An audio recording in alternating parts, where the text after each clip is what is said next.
Hi అండి. ఇవాళ chicken noodles చేసుకోబోతున్నాం. మేము అర కేజీ చికెన్ తీసుకున్నాం. దాంట్లో 1 టీ స్పూన్ సాల్ట్ వేసాము,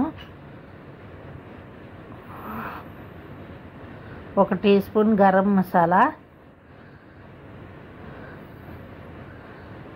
గరం మసాలా 2-3 టీ స్పూన్లు వేసుకోవచ్చు. కారం 2 టీ స్పూన్లు,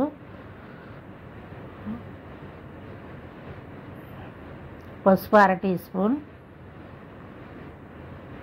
చికెన్ మసాలా 1/2 ప్యాకెట్, పెరుగు 2 టీ స్పూన్లు, కోడిగుడ్డు 1 వేసుకున్నాం.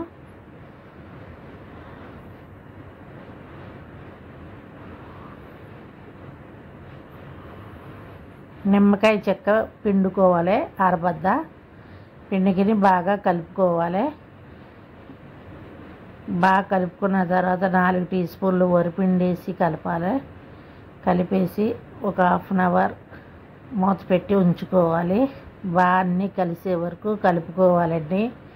కలుపుకొని పక్కన పెట్టుకుని ఇక్కడ పోపుకి క్యాప్సికమ్ చీలికలు కోసుకోవాలి. క్యాప్సికమ్ అంటే మా అందరికి ఇష్టం, అందుకు చీలికలు కోసుకుని చికెన్ నూడిల్స్లో వేసుకుందామని కోసుకుంటున్నామండి.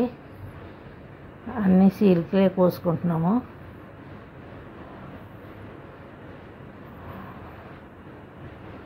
ఓ మూకుడు పెట్టుకుని 3 టీ స్పూన్ల ఆయిల్ వేసి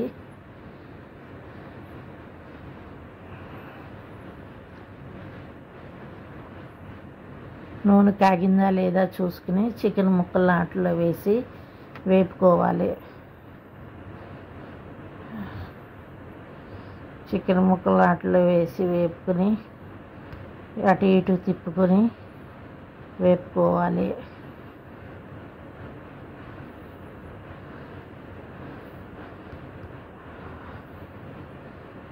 కొంచెం కరివేపాకు కూడా వేసుకోవాలండి. వాటితో పాటు కరివేపాకు కూడా వేసుకుని బాగా ఒక 10 నిమిషాలు వేపుకోవాలి. వేగిపోయినాయి. వేగిన తర్వాత ఒక బౌల్లో తీసుకోవాలి. ఒక బౌల్లో తీసుకుని పక్కన పెట్టుకోవాలి. మళ్ళా కొంచెం నూనె వేసుకుని ఈ క్యాప్సికమ్ ముక్కలు చీలికలు కోసుకున్నాం కదండి, అవి వేసుకోవాలి. పచ్చ బఠానీలు ఉడకబెట్టి ఉంచుకున్నాం మేము, అవి ఒక 5 నిమిషాలు ఉడకబెట్టి ఉంచుకున్నాం. అవి కూడా వేసుకోవాలి. దీంట్లో పచ్చ బఠానీలు వేసుకుని బాగా వేపుకోవాలి. బాగా ఆయిల్ వేగిదాకా వేపుకోవాలి. పచ్చి బఠానీలు వేస్తున్నారు, వేసుకుని వేపుకుంటున్నాం. బాగా వేగిన తర్వాత పక్కన నూడిల్స్ ఉడకబెట్టి ఉంచుకున్నాం, ఉప్పేసి ఉడకబెట్టి ఉంచుకున్నాం. అవి వేసి చికెన్ నూడిల్స్లో వచ్చి మసాలా ప్యాకెట్స్ ఉంటాయి కదండి, అవి కట్ చేసి వేసుకోవాలి. ఈ జిప్పీ నూడిల్స్ ఇవి వేపించి ఉంచుకున్న చికెన్ ముక్కలు కూడా వేసేసుకోవాలి. వేసుకుని బాగా తిప్పుకోవాలి. రెడీ అయిపోతుందండి చికెన్ నూడిల్స్ రెడీ అయిపోతుంది.